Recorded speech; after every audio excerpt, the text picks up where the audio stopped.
Okay, good morning, everyone. So let's go ahead and get started. Got a few things to go over today in the notes, I think. And then we do have a guest speaker. So Bryce Nesbitt has joined us from the name of your company. Obviously Enterprise. Obviously Enterprise. All right. So we'll do what we normally do, go through introductions, and then go through the news and events and announcements or upcoming activities, things like that. And Bryce will do his presentation, which is obvious. Okay, next slide, Cecilia. All right. Hey, good morning, buddy. Hey, you know, we are on schedule, not like the German train. That's the joke, right? All right. Where do you go? Don Parmalee, did you want to talk about Thunderstruck and what you guys do here for some of our new Sure, just a little bit. I was just saying that we provide parts and service to people who are wanting to convert vehicles, electric cars, boats, motorcycles. We have quite a popular boat kit for sailboats, kind of in the range of 20 to 40 foot, and it's a great option for people who don't want to use motors. We provide battery management systems and charging system for people as we help. We do a lot of support on the phone. So there are parts around that you can see may be hazardous, and they probably are. So keep your paws off, and feel free to ask questions with me afterwards if you want. All right. I think there's go to the next slide if you wouldn't mind, Cecilia. Yeah. So I think what John was saying was we're not in an active manufacturing place, right? So ask before touching. Keep your coffee close and your friends closer. If you need to use the head, it's behind. It's over against that wall over there. If something happens, whatever that would be, get out. Simple as that. Go out the way you came in. Mike Newell provides donuts and coffee, so thanks again, Mike. We have tried to tip Mike for years. I don't think it's ever worked. And welcome for joining us today. Let's go to the next slide. All right. So we usually start the meeting with who are you and how do you get around? I think we'll start in here. Maybe Bryce. Start with you. Sure, I'm Bryce Nesbitt. I'm resident of Berkeley, here to present something to you. I have an old 2011 Nissan Leaf with a 30-mile range. Did you stop in Nevada to get here today? No, I did not. It would have been quite a chore to get that up here. Yeah. Wow. But electrical engineer and don't have water. Okay, very good. All right. Brett. Hi, Brett, and on visual institution, power. There's multifamily help. John Palmerly, my daughter Ellen and I converted a Toyota pickup to electric in 2010, and now it's modernized a bit with a sunlight motor. I drive that, except today I brought the brake cable the other day, so it's waiting for a replacement part. I'm Jerry Kaiser. Today I drove the newer Leaf, 2008. Took place in 2011. I also drive the 86, which I'm still plugging in for free for another year. Oh wow. Jared, do you charge mostly at EA now with the plugging in for free thing, or do you charge? Oh, no, I won't do that on trips. Oh, okay. And when trying to talk DJ and she goes down South Bay and back again, burns 200 miles, I said, why don't you stop and charge for free instead of off of our outlet at home and the house?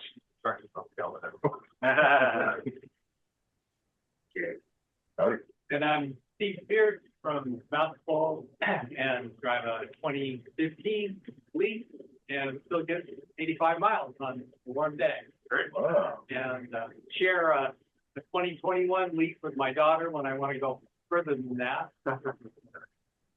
Worked out pretty well. So she drives one way and you drive the other? All right, hi, Mike Newell. My 2011 Leaf is still in the driveway. New Year's resolution to do something with it. But, driving a EV6 and took it on road trip up to Oregon for Thanksgiving, so Oh, much better than less than 20 miles. yeah. By the way, on the EV6, three of us with EV6s, a friend called and his nephew was complaining because he bought an EV6 and since there's recalls on it, it can't get it charged, and he couldn't figure everything out, and he charges in Stanford and it never charges fast enough. And Oh, then I said, did you configure the vehicle? Because I think what he had it set for was only charging 80%. And then he also said, most likely the power setting, the lowest power setting, which I didn't even know existed until he told me that the car didn't work right. Does that read the manual? did he, after he, read the manual? He hadn't heard back. Yeah. Wow. I'm Jack, and I have the last of the Volt. Both, yeah. I have a 2011. It has 40 miles sometimes. I don't. Right? I'm Bernie, and I have a 3 out here, but my wife drives a Leaf, and we had it in last fall, and she complained about how the charge, it was only charging out about 70 miles. It was new, it was about 115, and they tested it. It was still within the warranty period. They qualified, and she's now got a brand new battery in her Leaf, no charge, and they didn't have the old 115 mile batteries, and we got 170 mile battery. Holy crap. Yeah. Wow. All right. See Bernie for notes later. Yeah. Yeah. That's great. Yeah, you should spend the night at Bernie's house. That's awesome. Brad? Hi, I'm Brad. I also live in Santa Rosa and drive a 2004 Honda Civic Hybrid with about 191,000 miles. I've thought many times of getting a newer vehicle. I just haven't done it yet. There's no rush. Absolutely no rush. Get better every year. I don't know about that. Yeah. The longer you keep it, the more conservative. Well, it is. the maintenance or repair list is growing and growing, and so Yeah. I'm kind of not making a decision on a number of items in the hopes that maybe I'll have the energy to think about what vehicle to get better. Yeah, right. My charging situation is also not ideal. My name is Sonia Carey, and I'm one of the officers at NBEAA, and my charging situation has improved. I just got a 240 volt RV plug, and when I first plugged it in, when the electrician was still there, I was like, I really want to try this while you're here. It was charging at 24. And I realized that was the max I had set on my old big charger, and so I popped it up to 32. But I could have left that for months and not realized it, right? It holds your max, whatever you want it to be, and it said for this location, this is what max is, so I think it's geotech or something. So now my new max is 32, and I get like 29 miles an hour, which is better than 5. It was 110, and that was working okay. But kind of nice That's great. really quickly. Did you put it in a 40 amp break or a 50? You put it in a 50. I think your car programmed 40. Yeah, my Tesla mobile connector is not put in the 40. And so it I goes see to that. 32. Yeah, okay. So I think I'm limited to 32, but I wanted to plan for the next car, kind of. But if you're going to do vehicle to grid, I figure that my electrician back. Interconnection, inverter. Yeah. Good for a couple of years. Welcome. Hi, I'm Louis Ames. Hey, Louis. I came with Bryce. I consider myself I'm an apprentice Bryce. I'm chair of the Berkeley Rotary Club Climate Crisis Committee. And we implemented a $40,000 grant to put in EV charging at 2 affordable housing complexes that were being remodeled. And the Rotary Club did that? You guys did that? You wrote the grant through that? Right? Yeah, and we bought a used EV and donated it to one of the complexes. Both of them are housing co-ops. And we particularly targeted housing co-ops to find a landlord that was interested in the concept of enhancing their tenants, so to speak. The nonprofit housing co-op. Yeah. And we embedded the EV into the co-op organizational use of the co-op, you know, like common areas, common car. Did the training of them and worked with contractors to get the EV chargers in. And even though the co-op was of a progressive nature, co-op in Berkeley, you know, leaning in the right direction, it had the war story of taking them by the hand and fighting with the inspectors and so forth through the whole 9 yards. Right. To finally, right. Even in this ideal situation. So I realized that we have lots to learn, and that's why we're sort of shadowing Bryce to try to see if we can step it up. That's great. I love the idea of using Rotary to write grants. I hadn't actually thought of that. I hadn't thought about any of that. That's really good. Did you say the California or federal? Good. The local club actually was their district did 10,000, and the club in Berkeley did 30,000. Okay, so it's Rotary money then. Oh yeah. Okay. Okay. Check right out the door. Wow. Okay. Oh, that's great. Saves a lot of process that way. Yeah, it sure does. Yeah. All right, let's see who's online. Hey, Ellen, I'll start with you. Hi, everyone. My name is Ellen. I live in Santa Rosa. I drive a 2017 Bolt EV. And recently, my dad and I went down to Monterey for a day trip in it to visit a friend. And it was a lot of driving for one day, but we made it, and we charged in downtown Pacific Grove and got to, visit my friend and hang out by the water. And it was a fun day trip. So that was a recent Bolt adventure we went on. Awesome. Yeah. I'll call on Cecilia next, maybe. Hi, Cecilia Sullivan, President Emeritus of the NBEAA. I drive a Model 3, which I've been driving for a while, and it's still going. It's almost out of warranty. And I will pass it to Linda. I live in Sebastopol, and I drive a 2022 Bolt, B-O-L-T, the all-electric one.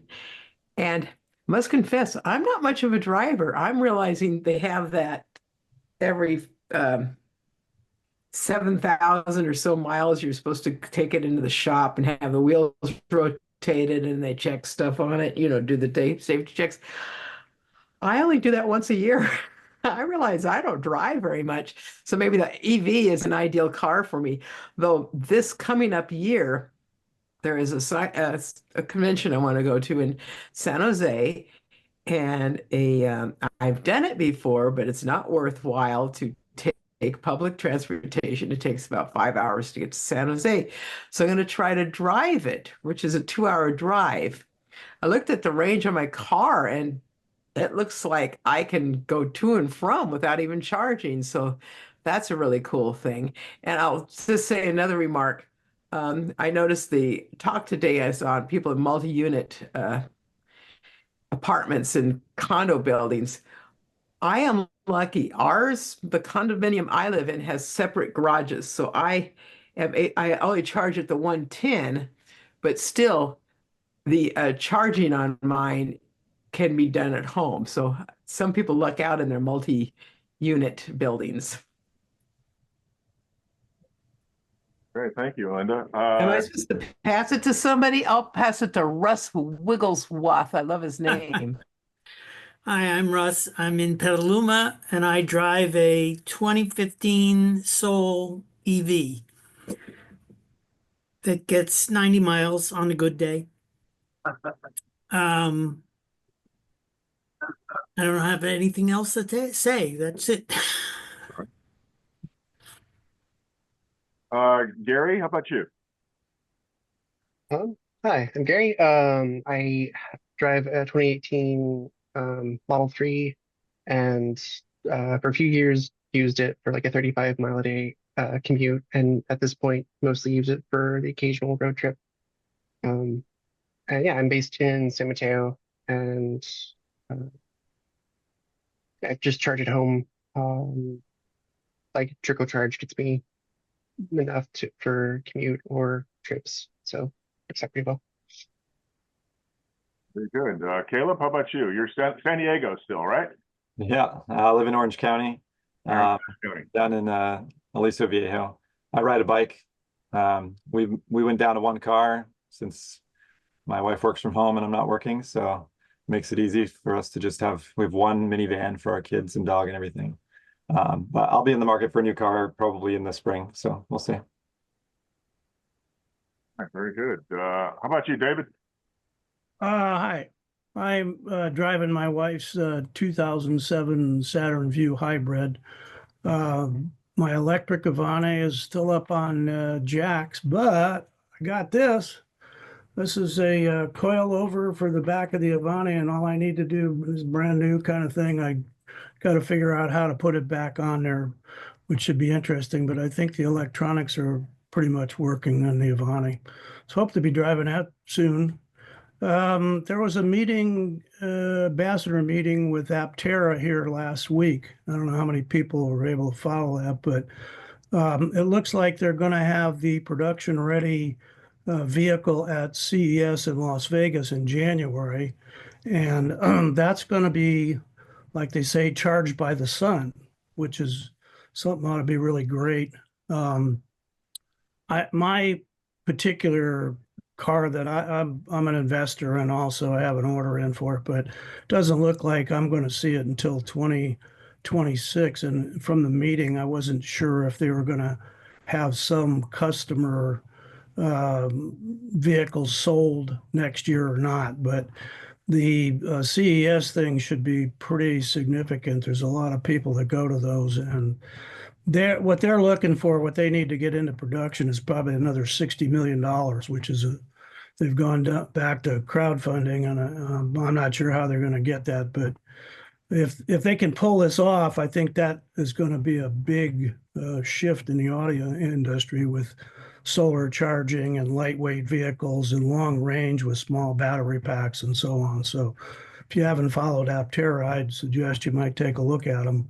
They have something like 50,000 orders, but I don't know, it's going to take a long time to complete that from my point of view. So hopefully we'll get one someday. That's all I have. Oh, well, that's great. I think I'm the last one. I'm Don Houlimard, and mostly ride an electric bike. And my wife has an EV6, and then we tow stuff. I have a truck for that. So, why don't we keep moving on here?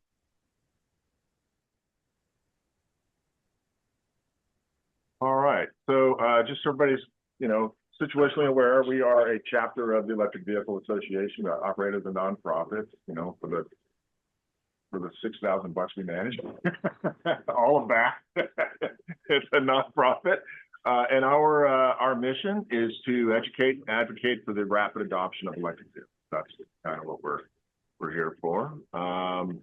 We've got a website, NBEAA.org, and that is, for those of you on the web, that's probably how you found the location for this particular meeting. We've got a few different emails that we send out.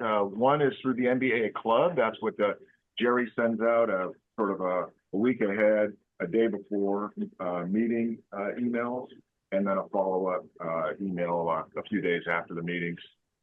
We've got a Facebook group as well.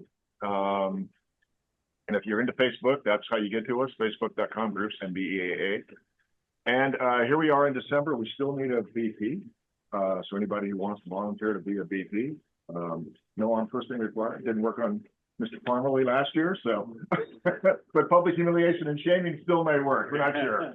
Good for a try. Yeah. It's good for a try. That's right. So let's keep going then.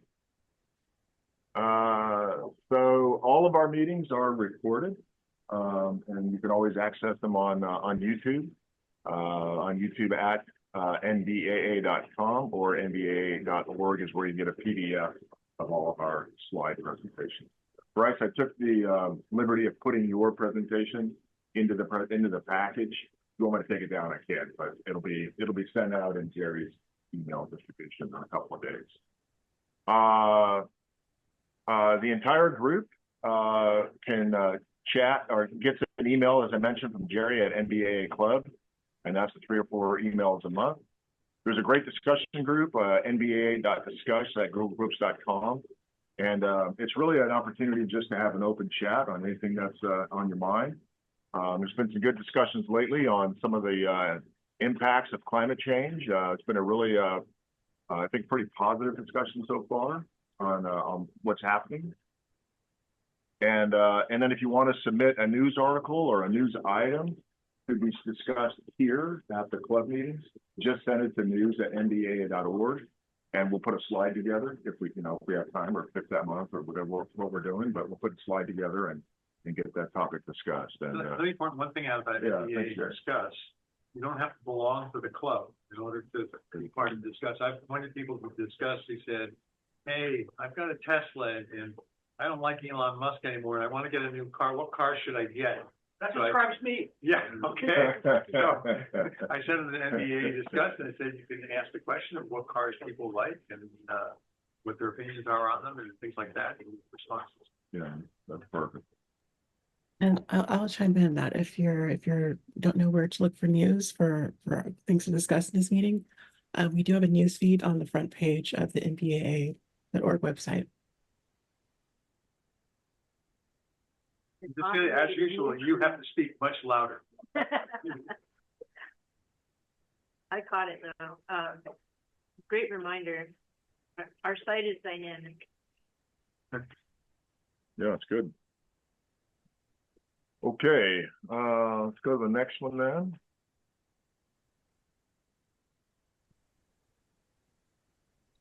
Okay, so I'm going to share a little bit about this. My dad and I went to a free outdoor ice skating show last weekend at the Snoopy Home Ice, and we found out that it was powered, the music and lights were powered by Snow McLean Power's Ford F-150 Lightning, which is really kind of cool and fun to see, a neat like local collaboration for sustainability.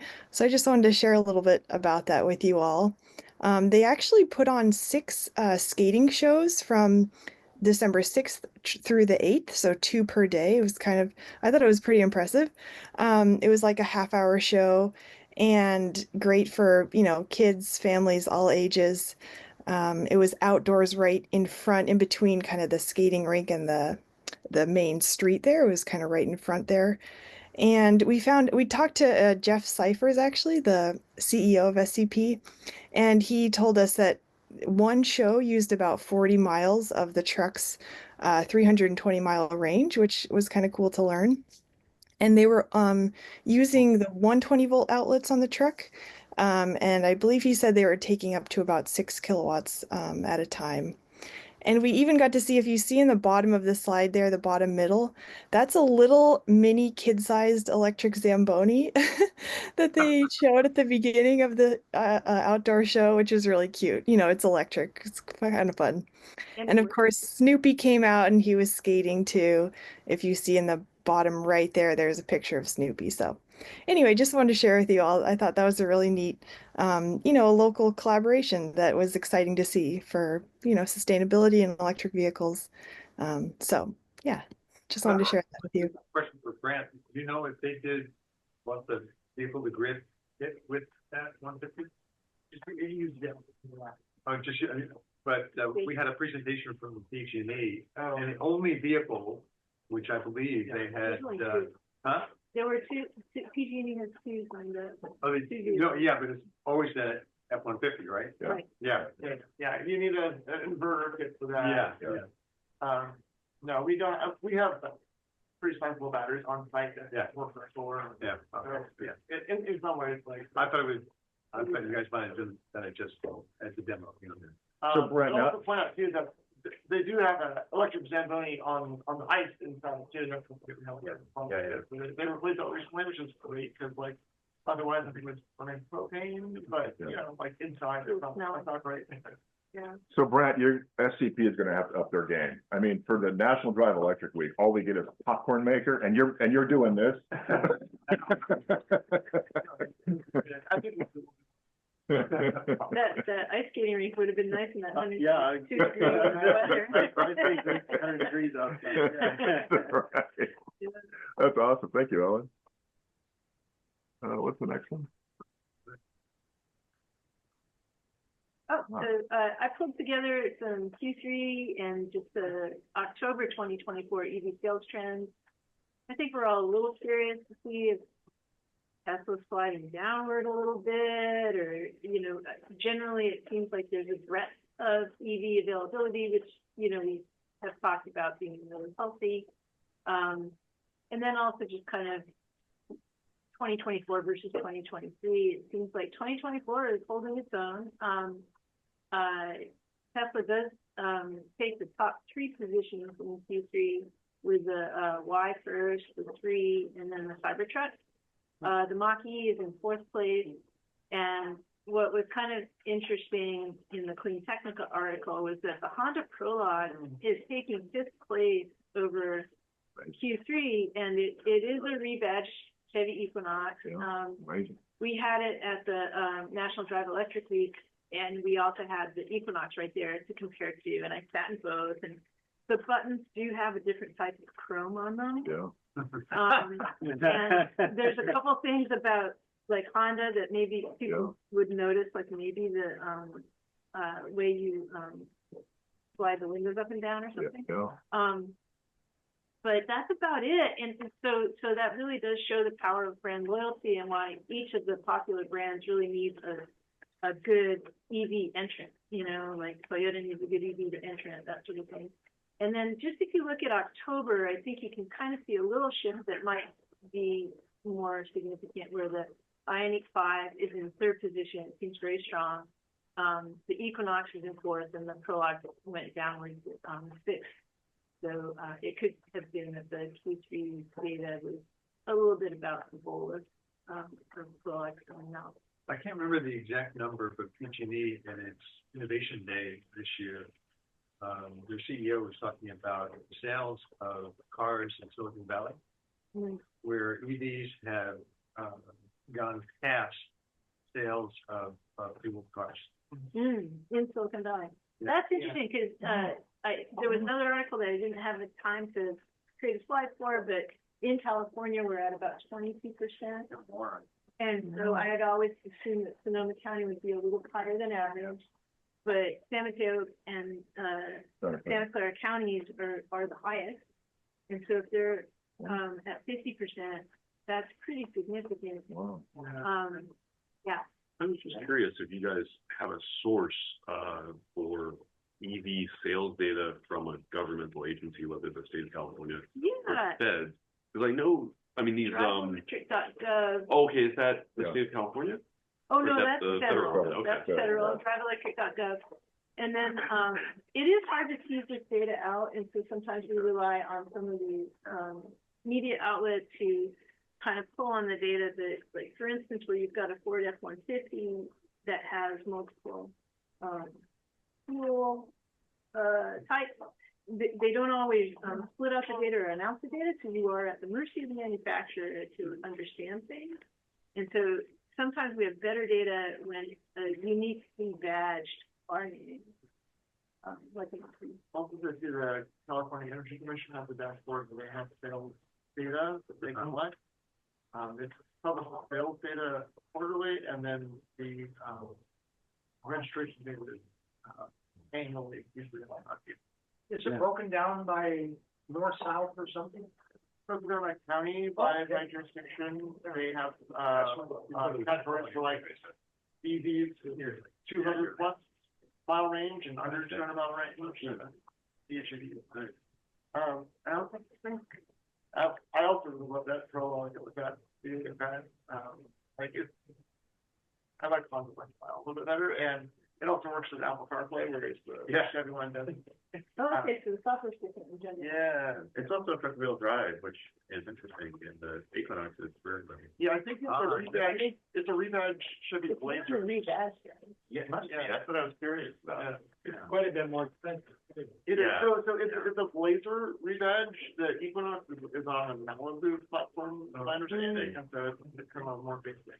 Well, I thought the newer versions were all kind of bulkier, the Equinox and Blazer, so I stand corrected, it's a little different than what I thought. but it is the ultimate. Yeah, yeah. I guess that's really interesting data.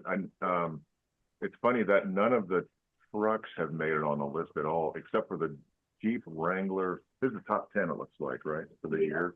Yeah. The Jeep Wrangler's up there as a plug-in hybrid. Yeah. Yeah. And but the Lightning and none of the pickups are there, and I would have thought the pickups would have. Be careful with that, because often when the reporting is done, Yeah. the classification for pickups is often different than it is for Oh, cars. it wouldn't show up on the car list. Yeah. I don't know. I got you. I Yeah. I see the Cybertruck is on there. I don't know if you want to count that. Oh, that's true, the Cybertruck is on there. So this was, Again, is it a pickup? What is it? As a real truck person. Yeah. well, that kind of stuff is done by weight, right? Yeah. No, some of Weight and stuff. pickups are, when we load all our batteries into our cars, we get pretty heavy cars. Yeah, right. Well, I think that Right, this okay. DriveElectric.gov October EV Minute was kind of a unique call out. And it's not like they do it every month, because I typed November EV Minute into the URL. And it didn't work, yeah. Yeah, I don't think Tesla even reports their numbers until a full year. I think a lot of the data is synthesized estimates, yeah. CEC's there, okay, yeah. Oh, that's good. It's from where? Registration. Yeah, no, Yeah. I've seen that. I'm familiar with the light duty vehicle registration. And it's interesting. Grant was right. You can break it down by all, each of the 58 counties. Yeah. Like Sonoma County has, I think, something like 415,000 registered light duty vehicles, and they do the light duty by gross vehicle weight rating. Yeah, right. But it's just a lot. I mean, I think only 15 or 20,000 of the vehicles of that 415,000 in Sonoma County are plug-in hybrids or battery electric vehicles. It's actually a pretty small chunk of the overall. Of the overall number, but the new registrations was the. New sales are different. Gotcha, okay. Kind of interesting to put that in perspective. Any questions from online? Except for Cecilia's comment? That'd be great if you could update that. All right, let's go to the next one then. Okay, I think this one was you, Cecilia, right? Yep, sorry, it's a little difficult to unmute sometimes. Yeah, I was made aware of this. KQED did an article on some folks' reactions to President-elect Trump's saying that he's going to discontinue the federal tax credit for electric vehicles. Governor Newsom said that if that does happen, he would propose that California restart the clean vehicle rebate program, and that rebate money would possibly come from California's greenhouse gas reduction fund. Also, in the statement that the state made, they've highlighted the electric vehicle work that they've been doing as far as developing infrastructure. Yeah, there was an article in today's paper, in the Press Democrat for local folks, regarding the state of the high-speed rail from Sacramento to wherever, Bakersfield. someplace in the middle or someplace else in the middle. neither of which are major cities, but whatever. Merced. No, it goes from Merced. Merced to Fresno or Bakersfield or something. And it pulls from that same fund pool. So he's spending the money twice, and we'll see what really happens, right?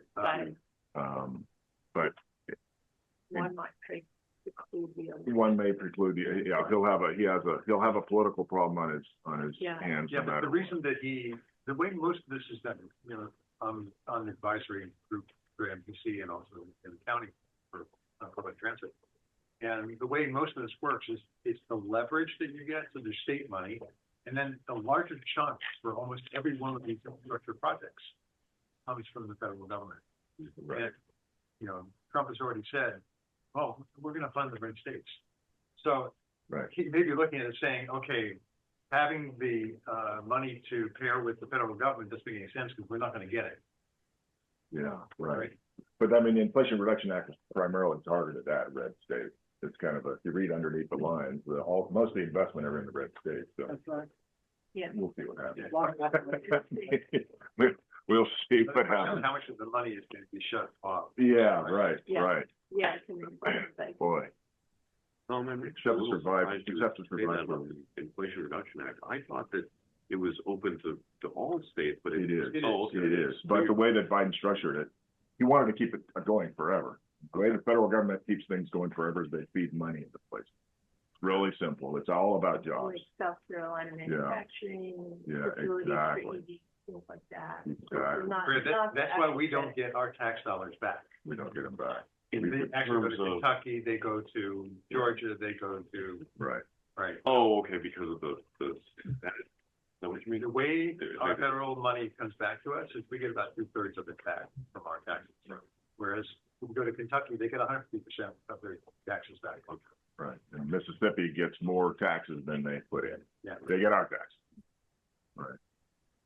So we will see how it goes. But I think Biden's play was put the green money into the red state, and then they can't kill it because they wouldn't, because it's good for jobs there. Right. That was the strategy. It was a long play. Biden played everything for decades. Right. He's been watching these problems boil up for decades, and he played long games. Cost him the election, but whatever. Whatever. Any comments from online? Okay. All right.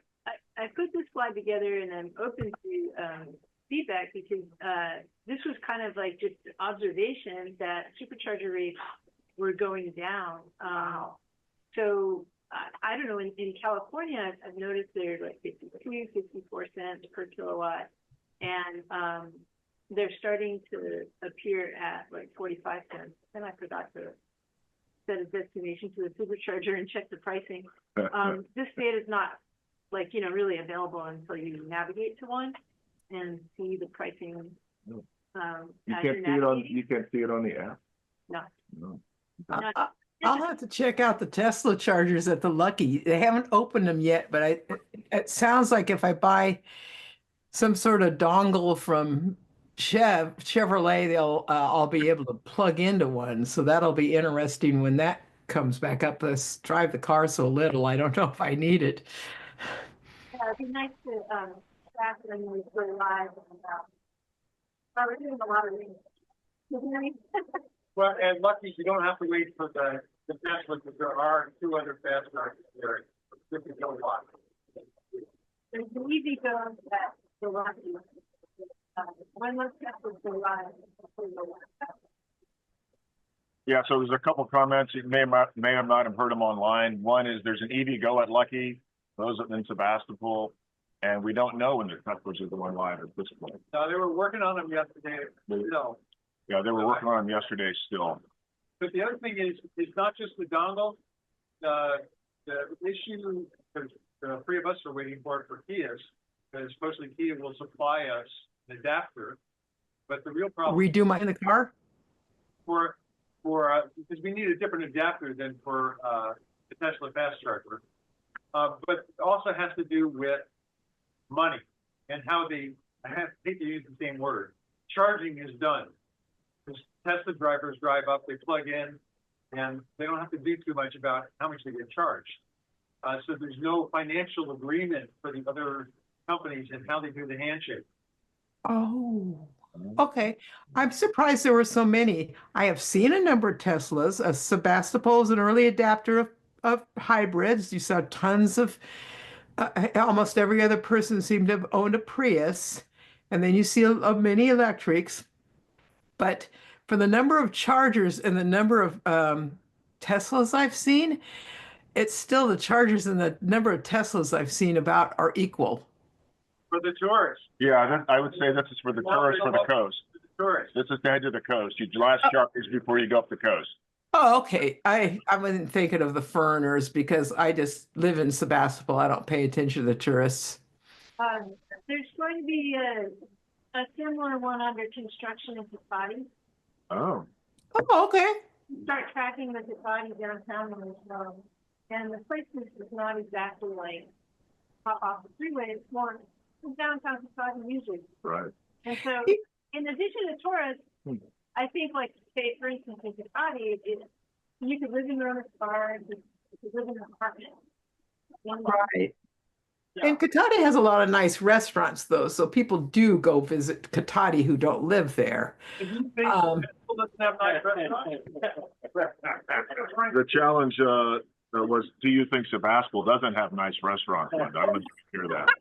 I don't know how many people come and visit here for our restaurants. When I go around, I don't notice any extra people here. All right. Yep. Have you done the math on compared to gas yet at all?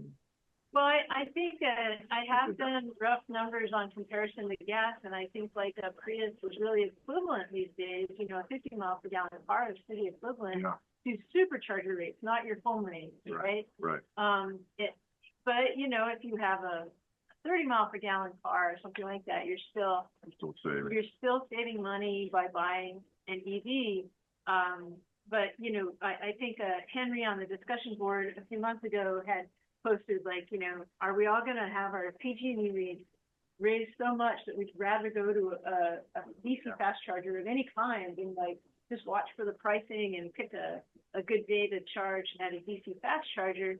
And it doesn't seem like they're quite there yet, but maybe they're trying to kind of straddle that in between pricing. And then the next question would be other DC fast charging. And so over time, we might all just have a future month where we compare EV rate to charger rate in general.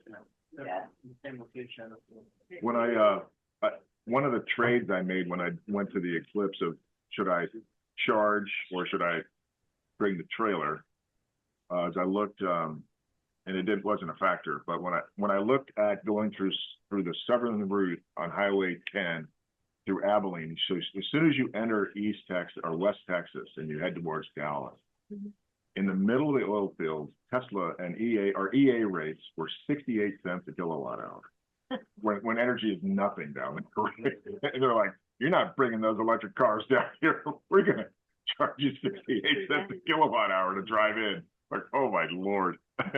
I'll say anecdotally around here, I feel like rates are probably about the same. There might be like some variation between individual stations. I've definitely seen some that have got huge spikes, maybe some that have dropped down a few cents, but it's I haven't really noticed a trend of them going down. My nephew is an Uber driver, so he watches the and he rents EVs. His cars he brings and parks in my driveway are gorgeous, Kia 6s and Teslas and things like that. Well, he said there's certain he can look at, I suspect some app, and it's coordinated with the power company. Remember, you get your power cheaper in the overnight. You get your power cheaper before noon than you do between 12 and 4, at least PG&E.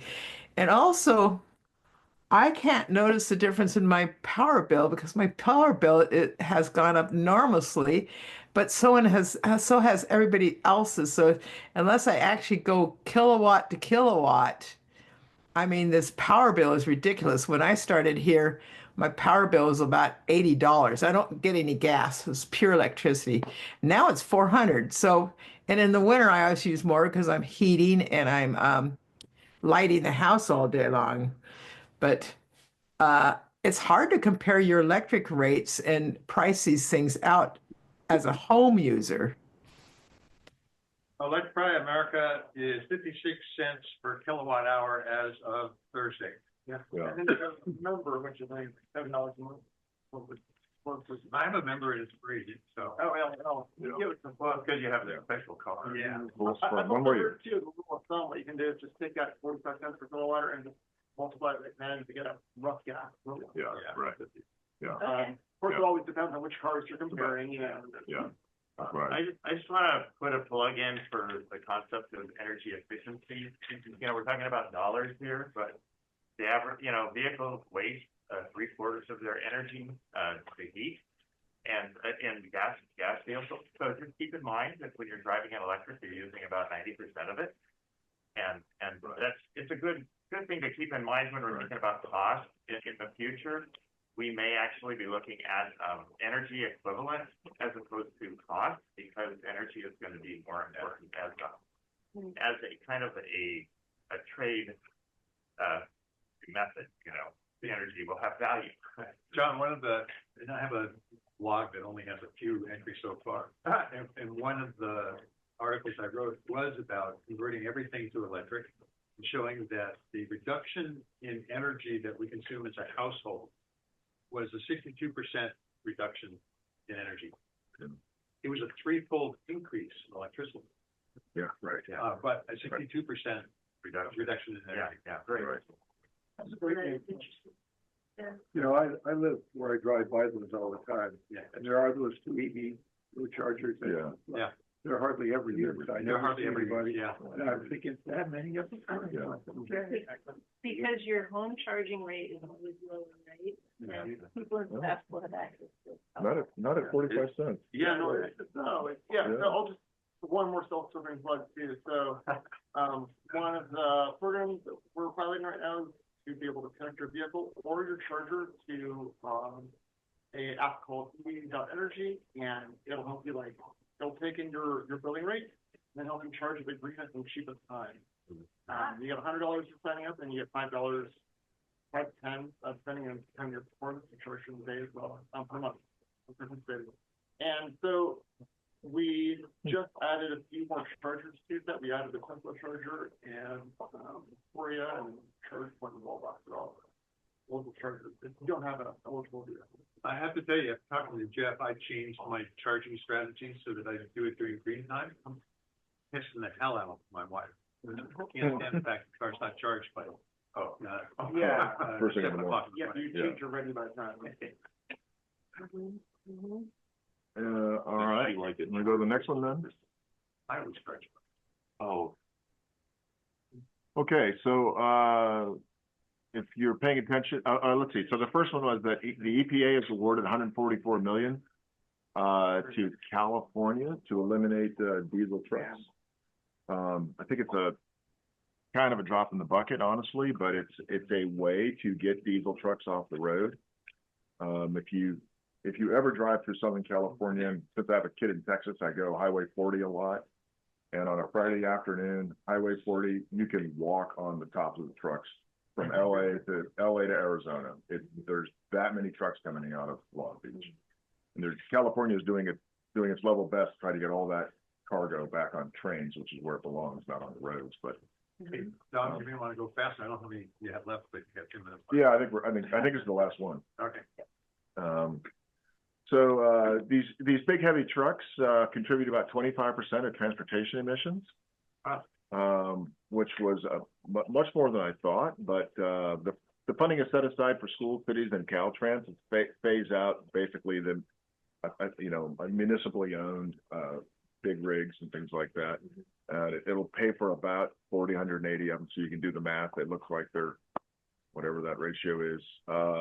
It's funded through the 2022 dollars. And so you're going to see a lot of funding come out between now and January 20th. They're trying to spend every penny. Yeah, they're trying to spend every penny of it before it gets canned, right? Yeah, they've been, and they're, you'll see it in the superconductor, or the not superconductors, all the materials processing that Gina Raimondo is pushing out, but massive amounts of federal dollars are getting pushed into the economy right now. It's part of the $735 million to fund 70 projects throughout the country. But it's really a big deal to clean this up. One thing I didn't know was when I read this article was that these heavy diesels contribute half of the NOx and the small particle emissions. So those are all of the ones that make you sick. When you're sitting next to a car and you're feeling not great, you're getting lightheaded, that's coming from the big trucks, or half of it is. And it's only 3% of the vehicles by plate on the road. We see the amount of money. Has anybody talked about what they're doing with the money? Yeah, it's going to go to schools, for school buses, cities, and Caltrans. Right, Caltrans has a ton of big rigs that they use. Schools get the big diesel buses off the road. It's interesting though, Tom. You were saying there's 3% of the vehicles on the road. Yeah. But if you measured the amount of vehicles on the road by weight instead of by like license plate or registration. Oh yeah, right. You know, right. I have no idea because those things weigh a lot more. I remember hearing something like I don't remember how it was divided in the gross vehicle weight rate, but that extremely heavy vehicles do way more damage to roads because they're just so much heavier. So when they go over a pothole, it breaks it down. Great. Absolutely. It's also measured by hours on the road. Yeah. A passenger vehicle spends most of its time parked. Yeah. And a truck ain't making money. Yeah. Unless it's moving. That's right. Yeah. So we're likely to go to paying for the roads by having road charges in the future because of EVs and more efficient vehicles. And 3 years ago, I did a presentation here where I said, oh, if we did something like that, this is how we should do it. And I included weight as part of the factor. That is, what were the emissions, what was the weight, and then your mile charge would be that. I'm on a task force now for 2 years called Next Generation Highways in California, in the Bay Area. And they wanted to toll the highways, and I'm hoping now we're getting away from talking about tolling the highways, but instead doing a per mile charge. And at that point, now you can set the per mile charge based on the impact of the vehicle on the roadways. Right. And you should be able to get that off your dongle when you do your annual smog test. Well, and that was, except you have an EV, you don't have a dongle, and you don't have it's not a dongle, it's an ODB2. But I just said, put the mileages on your registration. And I haven't talked to me for that. We were talking about satellites and phones and a whole bunch of other really complicated ways to do this. Yeah. Or take your car into a station. Record the mile. Yeah, or Kia and GM are already reporting telematics to your insurance company anyway. So. I have a graph for you on the pavement impact that you sit on the paving commission locally. And our jurisdiction, actually, in my tenure, we began taxing the garbage rate. Yeah. Because it turns out that the garbage trucks were doing a dramatic amount of the pavement damage. So now a section of your garbage bill goes to the road fund. Bookkeeping thing. Yeah, Didn't make any money, right? Right. Yeah, just redirect money. But it recognizes the impact. And actually, I have a worry, which is my worry, is that the jurisdiction will go to EV garbage trucks that are going to be heavier. And I think that that's going to set us further back. Because a lot of the movements like slowing down and accelerating. I'm trying to go to a shuttle system where we use small cash trucks and then go to these bigger collection vehicles. So there's less total road miles of lighter vehicles. Right. But that's way out there. Yeah. Right? I'd be interested in what equipment you have if need it. I was involved in a repaving project, and I just started trying to find information about how to charge people in an area where you have farming trucks and cars and stuff. And I looked at and talked to some people actually out of state, and he said, we don't even consider trucks. We only consider trucks when we're worried about roads. Wow. Where was that, Janet? Was that not in California? Well, my project is right where I live, but the information I got from another state. Yeah, wow, well, that's good. They don't even charge for it. Yeah. So nobody's charged. Because, you know, the charge of the government amounts of electric vehicles. Yeah, right, right. That's just, make people gas cars, yeah. Yeah. Any questions online? You want to go to the net? Well, I was gonna say, there's also a difference, between big rigs, which drive very long distances, so they're on the road. You know, maybe the same number of hours as a garbage truck. I used to work in the postal service, and there would be some routes that had, you know, some routes would block out. Some routes, most routes that have a vehicle, you know, like would be 10 miles, 5 miles, 10 miles, some would be as many as 50, but which actually not that many routes that would be anything like a big rig where you're driving almost hundreds of miles a day. So I don't know what the garbage truck routes are like, or whether those vehicles would be heavier with batteries, or how much heavier, because I don't know how long those routes are. If you've got the same vehicle doing the same 20 miles every day, maybe it wouldn't require those batteries. I don't know if you guys looked at that.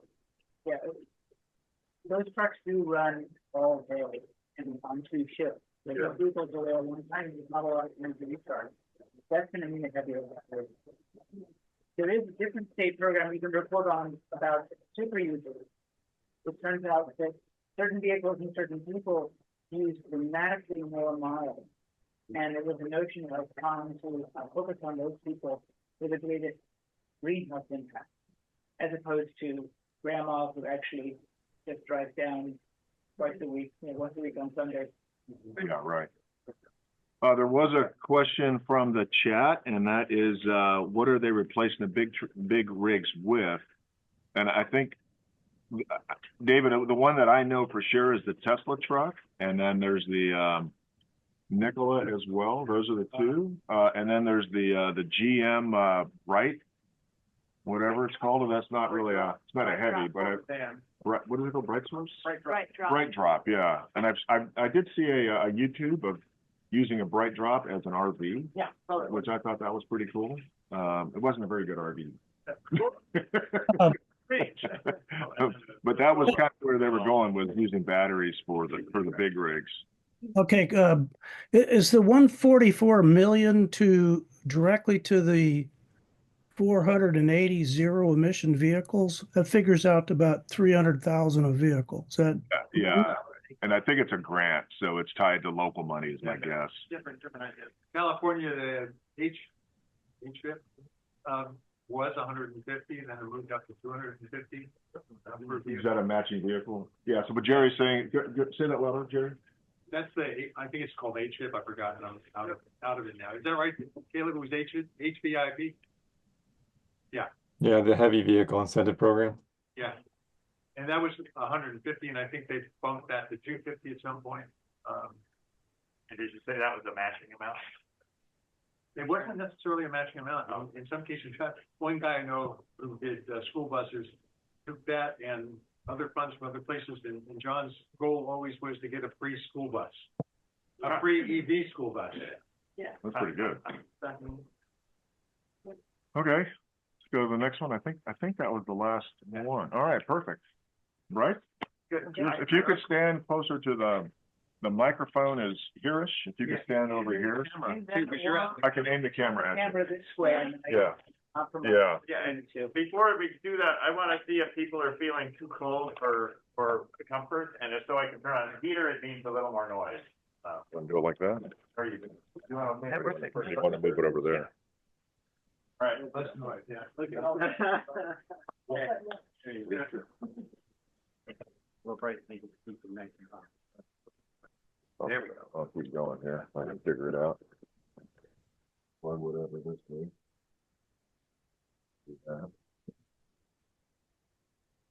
Single web we here. All right. How's that? Don't kick it, Sonia. We may be too close. No, here we go. And then we'll get it up a little. There you go. There you go. There you go. Awesome. Okay. Thank you, man. Okay, can you see this box here on the web section? I'll hold up Can you stuff. hear him okay? Bring it down. There you go. Okay, I'll pick up stuff and we'll make it work here. All right. So hi, my name is Bryce Nesbitt. I'm a resident of Berkeley. I am starting a new initiative around multifamily EV charging, but it was motivated by volunteering with the EV Charging for All Coalition. And I think I've got a sense of it, but raise your hand if you live in a multifamily building. Anyone here? We've got one. Yeah. And it's not quite. It's not what? It's not quite the same because you're a homeowners association. Condos, that's right. Right. So the charging experience is completely different when you can charge in your own driveway at home. It's just way better. And it's awkward when you have to spend half an hour a week hanging out at the Walmart parking lot just to charge. Oh. So this is slide 2 here. California has the second highest rate of renter occupied housing. It's 40% of housing units. So if you think EVs are cool because they go fast and they're shiny, great. But if you have a climate concern, you have to find a way to get the renters as part of this. And so professionally, I do commercial property inspection. I'm also an electrical engineer from way back. I started a company called NextBus that tracks transit vehicles. If your train tells you how many minutes until it comes, it's probably some piece of my technology there. And I was the IT director for City Car Share, which is a short-term car rental, and an investor in Zipcar, if you've heard of Zipcar. So I've been around transportation for a while, but in my commercial inspections, I really saw that the available options for the multifamily owners weren't that good. And so I've got something new, and I'm pushing it. All right. So, next slide. If I went to your number, Bay Area, 52% of home livers rent. Yes, indeed. 52%. And in my local jurisdiction, it's over 50% of the voters. And because of rent control, they don't pay for tax increases. So it's very easy to pass a tax increase in my jurisdiction because you just make it attractive to the renters. Anyway, the EV Charging for All Coalition motivated this work, but is not a sponsor directly of this work. Next slide. But what EV Charging for All did do is advocate strongly for Cal Green. So EV Charging for All works very closely with the building code, which just finished through a big update. And for new buildings, the new rule is that EV charging receptacles in multifamily parking facilities shall be provided with dedicated branch circuit connected to the dwelling unit electrical panel. So you've got an 8-unit building and 8 parking spots. They're going to have to be wired 1-to-1 with an outlet. But in my area, we don't have as many parking spots as we have units. So you've got a problem. And the world is rarely that perfect. You know, grandma doesn't have a car, someone else has 2. We'll get there.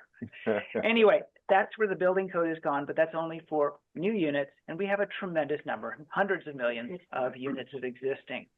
So that's what this box will be about when we finally get there. Next slide. So this is a very special outlet. I will hand it around at the end.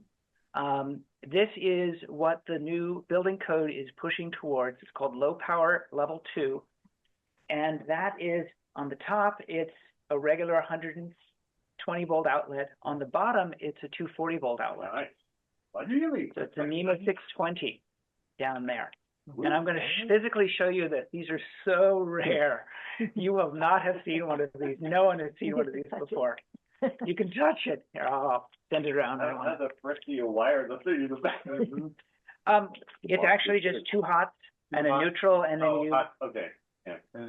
Same way you would do any other 220, right? Right. Yeah. And then the plug you would get is on the right there. And next slide here. So wait a minute. You can't plug one into the other. That's the point. You can plug one into the other. Yeah. You can plug the little one into the big one, but not the big one into the little one. Not the other one. would you go back? Yeah, I'll go back. You can plug the 220 into the one, you can plug the 220 into the 110, but not the other This way doesn't around. look like that. No, it does. Oh. Flip it Oh, upside the down. 220 goes sideways. Gotcha. Oh, Wait, it still doesn't look, No, well, there's but a it's got the plug at the, okay, Yeah. this is actually 4 plugs. We're gonna bog down here if we go too far here. Trust me, there's 4 separate plugs that'll take. And Right. NEMA has arranged it so Wow. the left, right, and the flip of the plug means they're all non-interchangeable in just the right way. That's amazing. Wow. So it really All right. is, let me restate what you said, because I didn't get it by looking at the plug. Because of configuration. The top one is 110, and that's why it shows the larger, Yeah. slot on the right-hand side. Yeah. The bottom one is the 220. You could never put a new 110 into that because it wouldn't fit. Correct, it would not fit. Right. But if you have an old wire, you could possibly do it. No, because You'd have to twist it. the blade is. Oh, The blade is wrong switched. way. The Okay, blade's never the wrong mind. way. See? Yeah. You It's can't super, do that. you actually can't mess it up. Well, I'm sure you can, but it'll be the kind of thing Yeah. where somebody went, yeah, it wouldn't fit, so I got out my pliers. You can do a lot of things with wires. Yeah. I was gonna say, is that a challenge? we have. Turns out that's okay. The circle It goes. turns at the out bottom, that's I guess. okay. Okay. This is a secret for all of you. Go back. Take that, the charger that came with your car in the back with the 120 volt plug, feed it 240. What happens? It works. It works just fine. Most of them, unless they're not rated for 240. But Yeah, even though you can't use it that way. Yeah. But I actually charged my car for a while using a, Hold on, the electrical engineer is gonna know Never what he does. Hey, my car came, and that's a lead. I love it. With the 220 portable cable. Yeah. With That's awesome. the NEMA plug on it, which supports 50 amps. yeah, Oh, yeah. This is, okay. this outlet here is limited to 20 amps. And my next slide was, it's okay that the state of California has put low power level 2 for apartments Right. because you're going to be there all night. That's right. And I tried to get them to understand how different motels were from single family residences. A motel is a completely different deal. You come in late at night and you want to leave in the morning. Right. You don't have as many hours. So Right. that's where you want to invest your faster charging. Right. 30 But at amps. home, 10 hours, averaged over the week with the 200-mile battery, it's going to be okay. So maybe if I'm going to a rabbit hole, let me know. But when they're rated for 20 amps, are they rated for 20 amps continuous on a hot day, or should you derate them? I mean, can you really, no kidding, run that thing at 20 amps? The electrical code specifies that for loads greater than 3 hours, you need to be running at 80% of the circuit capacity. Okay. Oh, Jerry. So that's going to be a 16 amp 16. charge, 20 amp Okay, got it. circuit, Okay. And you're still gonna be okay. And you're still okay. and you're still going to be okay. Wow. That's Level 1 is not quite enough, but by the time you get to 20 amp level 2, NEMA 620, that's really pretty good, and it's certainly a lot better than not having anything. nice. Yeah. Oh, okay. We have a question in the chat. Are those outlets labeled 120 versus 240? They are Fine not print. labeled as shape, it's only shape. Yeah, there's really fine print on it, but you wouldn't be looking at it every day. Oh, God. Yeah, only your 2-year-old's going to see that print. Yeah. Did you hear that? I think so, whatever 240 times 16 is. Yeah. Yeah. So you 20 amp circuit, 16 amp speed charge. Correct. So the only relevance here is that that's the new floor for new apartments. And my expectation is that because it's the floor, that's what most for-profit developers are going to put in. So that's interesting, having done, I've been a planning commissioner in a couple of cities and done zoning. And in the zoning, there is no specification as to, it says level 2, but it never says what the current rating has to be. It now does in the building code. Which building code?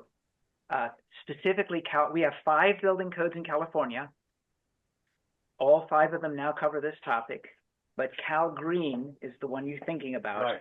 And it's Cal Green. It's Cal Green. So it specifies a floor of level 2. And this was a problem because the regulators kept messing up when we wanted to add level 1 charging to existing multifamily. We were prohibited from doing it. In fact, they set a 30 amp limit. And so now it was, you're setting a higher bar for existing than for new. Think it through, guys. So anyway, that's the deep dive. I think we should keep going. Next up here. Okay, California has a right to charge law. So if you're in an apartment, you have the right to install your own charger, to pay to do that. Wow. The law, however, is basically ineffective because all the owner who doesn't really want to do it has to say is, oh, no, well, you have to upgrade the main, $120,000. But that's the law. The owner shall approve a written request of a lessee to install an electric vehicle charging station. There's so many hoops. I haven't identified an example of this being done in the wild. Nowhere in California? I'm sure there's somewhere in California it's been done, but more or less, if your owner allows you to do it, that I've seen. But in a case of compelling an owner to do it, I have yet to hear a story. I'd love to hear that story, but ultimately this law doesn't work. I believe in condos, there's a similar law that is exactly analogous to condo owners. That's the other reason. So some condo owners have successfully lobbied their HOA board to allow this.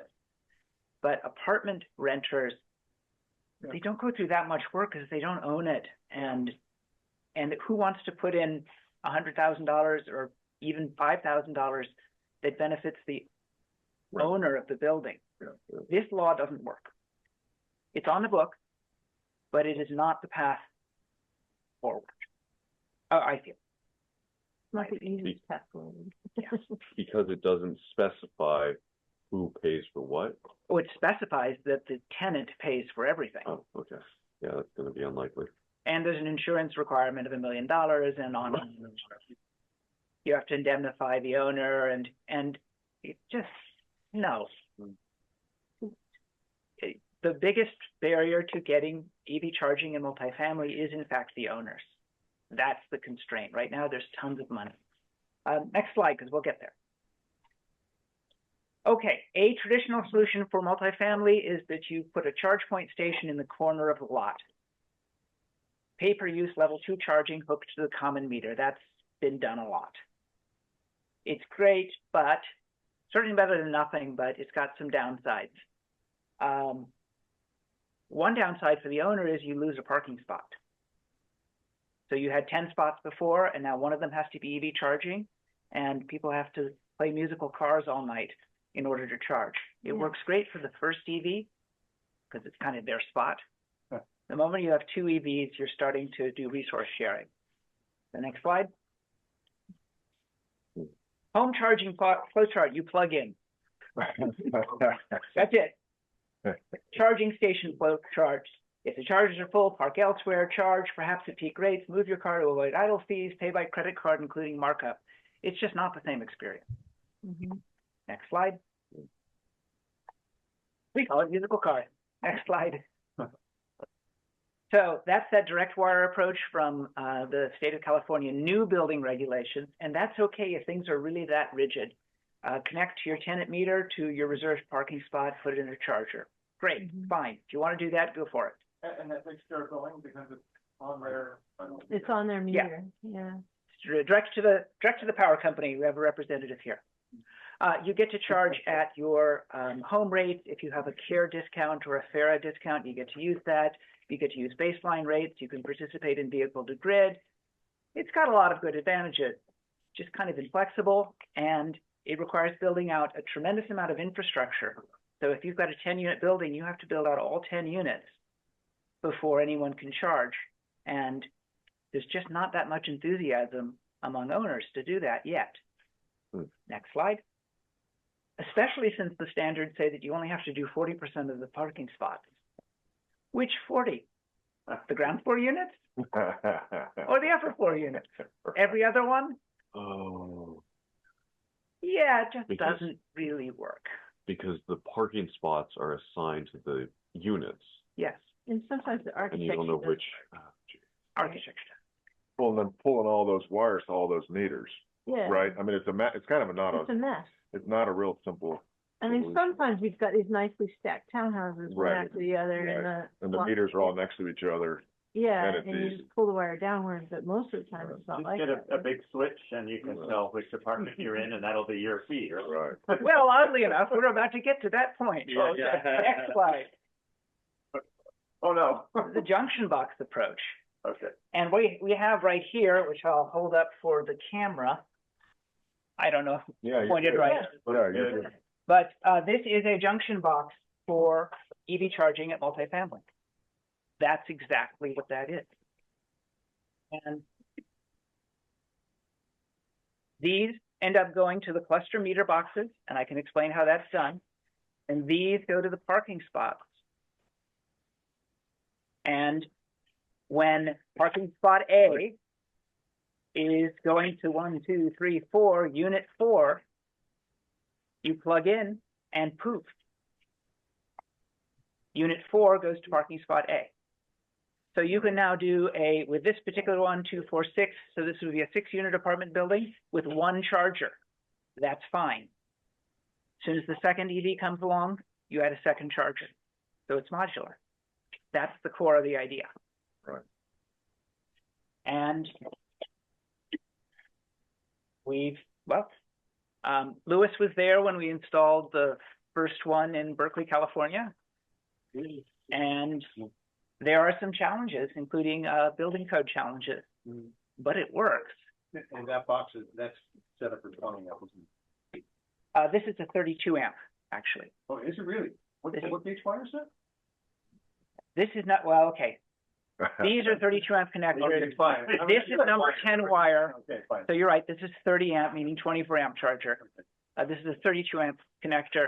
I don't have a connector greater than 32 amps that has this nice clickiness, but that problem could take care of itself over time. And again, 32 amps, overnight charging, I'm not worried. Next slide, we've got some more here.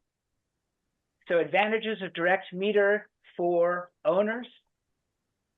And I'm focusing on owners because they are the constraint.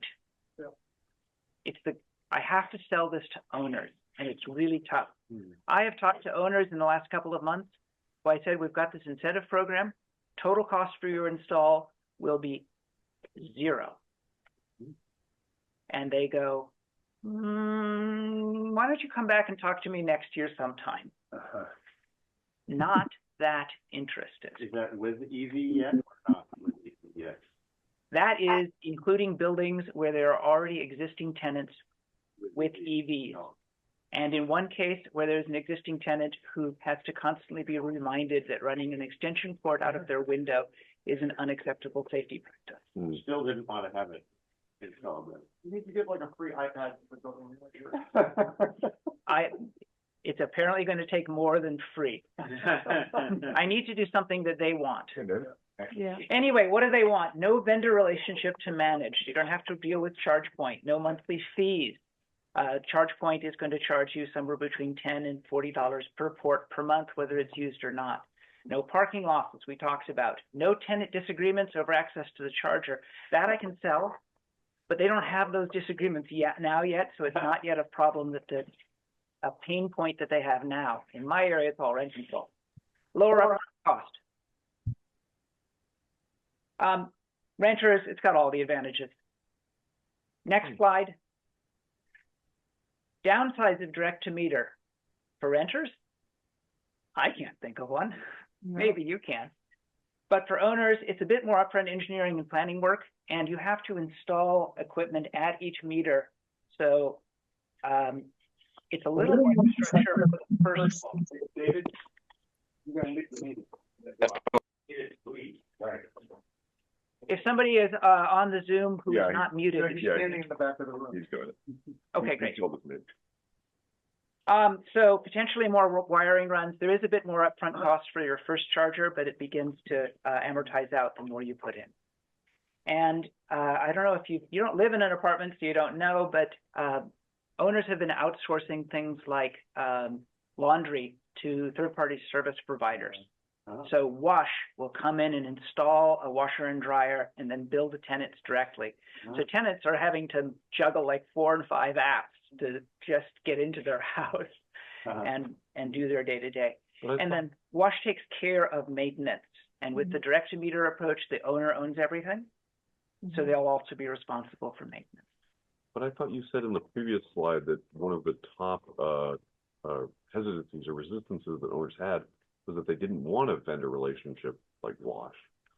But it's still an advantage that you don't have to maintain yet another vendor relationship. So they have a vendor relationship with Wash or their cleaning service company or their sewer company or their landscapers, and adding one more, it's a trade-off. They'd rather say go away. Okay, I would think they'd be more comfortable with that kind of relationship because they already have those existing ones. Some of them are, some of them aren't. And it doesn't say that you couldn't have a company that provides that level of service as a product. So I'll give you a maintenance contract. Have you run into apartments where they charge extra for each of the spaces and not every apartment owner has a space? So there could be like a series of EV ready spaces that cost more. Yes. Sort of thing. So in my area, which is more urban, parking is a separate lease. Yeah. We really don't have those situations where there's 8 units and 8 parking spots. And even if we do, you sign a separate parking lease. And the Cal Green doesn't cover that situation because it's not dedicated. So that rule will have very little effect in my urban area. And there's a rule now you can add ADUs. In fact, as of January, you can add 8 ADUs to any multifamily property. And when you add an ADU, you don't have to add parking. So we'll have more buildings that have more units than parking. And then that blows up that whole one-to-one relationship. What this plug box solution is time dedicated parking. So during the time of your parking lease, your meter is connected to your parking spot. Can the owners charge a premium for that? Yes, they could. A regular parking space is $10 a month. An EV capable one is $15 a month. I don't know if they will. And that's still dedicated parking, meaning that you don't have to address ADA. That is an excellent point. You've hit a very difficult point.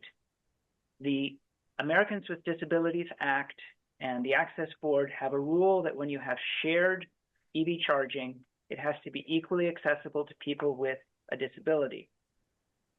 There are very few people who have an electric ADA van, and the 3 or 4 of those that we have might have been built in this very shop.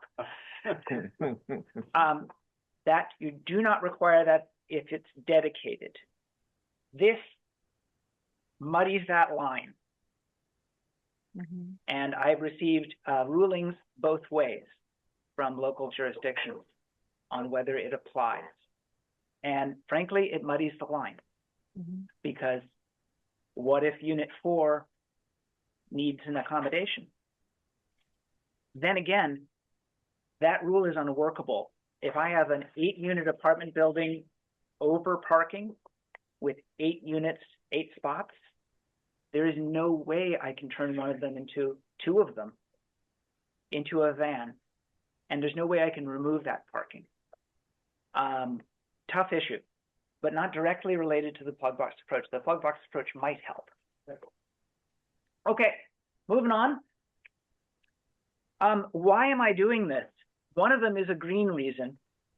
So with those shared chargers, you're probably charging at peak times of day. Maybe you come home and you plug in to that shared charge point station, or maybe you go to a public charging station during the day. Chances are you're not going at 3 a.m. So as I think this group knows, California actually produces on spring and fall days more solar energy than the grid can absorb.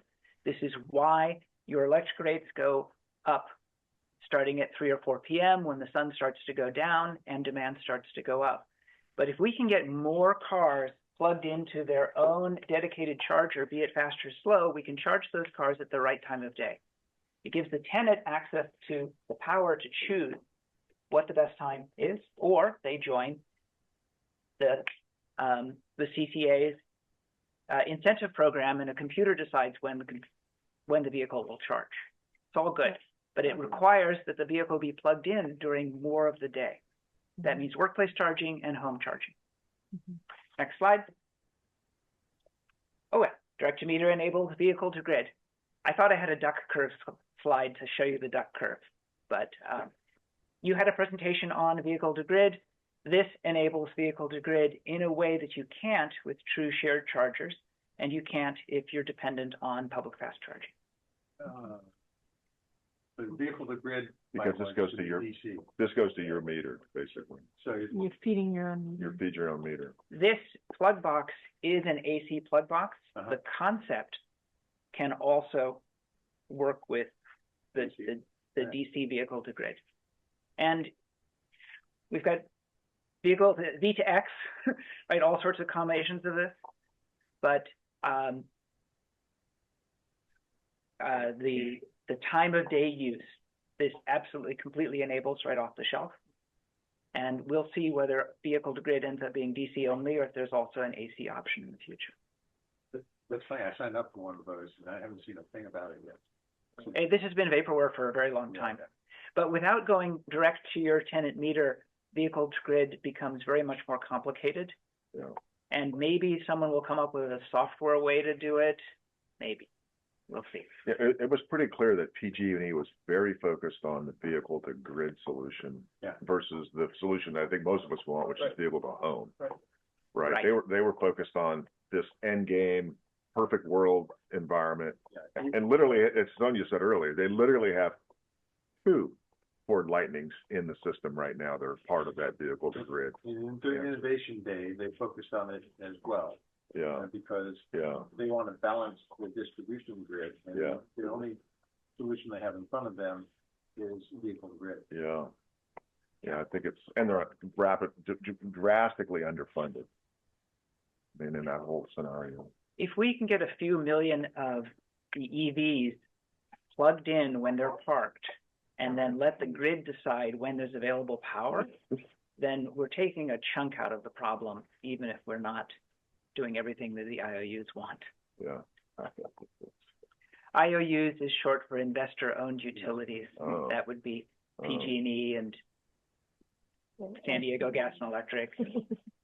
And then we have our smaller, more friendly community choice aggregators. Okay, well, direct-to-meter enables some of these things. Some of these things don't yet exist. Next slide. I think we're getting close to the end.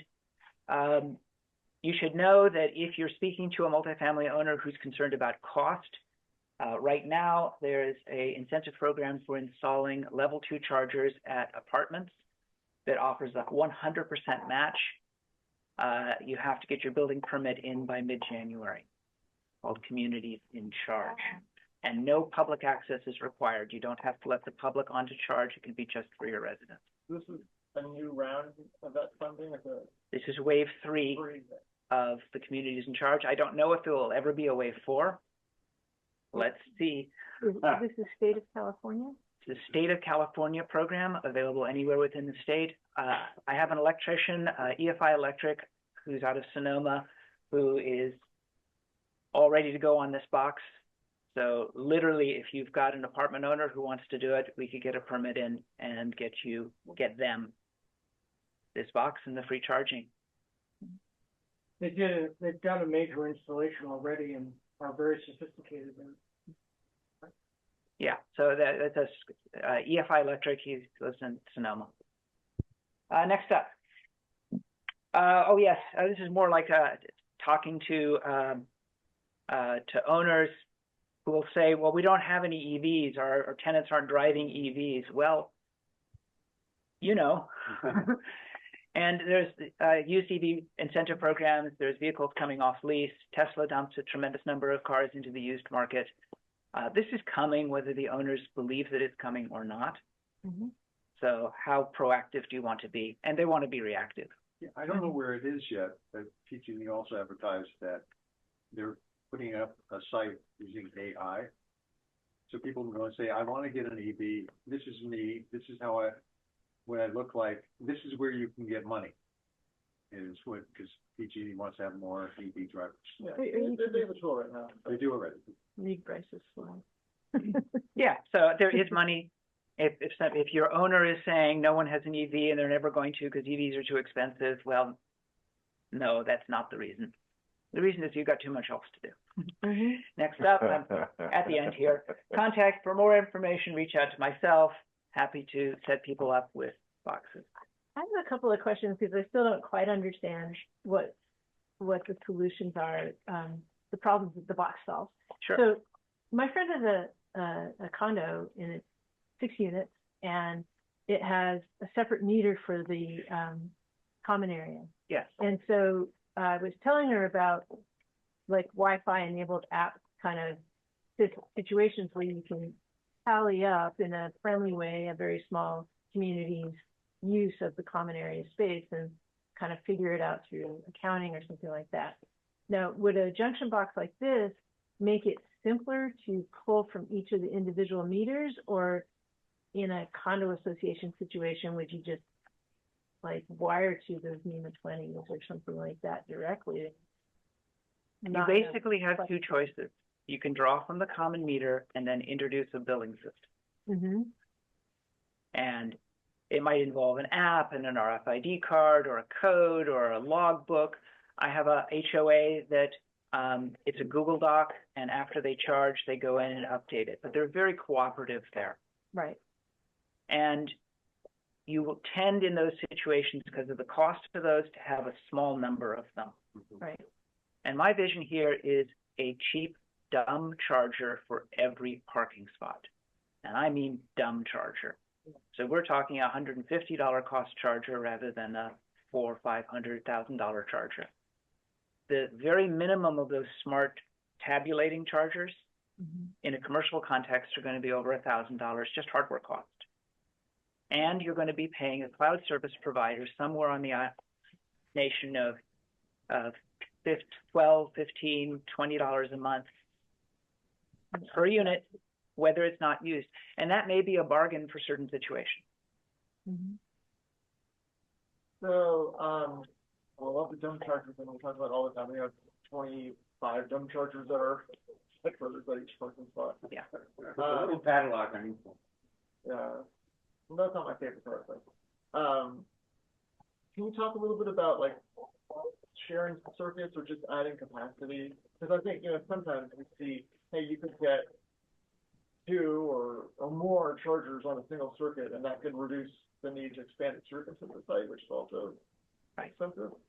So power management, the most recent install here is an 8-unit building with all electric appliances with 200 amp main service. And I had to explain it to the authority having jurisdiction that it applied a global limit to all of those, so that should the building capacity be reached, it slows down the charging. And remember that since these cars are plugged in overnight, I don't care. If people are being incentivized to start charging no sooner than midnight by the rates, and there's plenty of electric capacity overnight. So this is not a problem. So this gets combined with something called load management, or EVLMS, EV load management, which is an existing technology. The new piece I'm introducing is the plug box, but it works really, really well with these load management systems. And the new National Electric Code is beginning to recognize these load management systems. So it used to be that the old formulas, you had to count up the number of chargers, multiply it by the number of amps, and have that much capacity on the electrical panel. It doesn't work. It doesn't scale. There is no 10-unit apartment building that has 10 units worth of EV charging at 40 amps each. It just doesn't exist.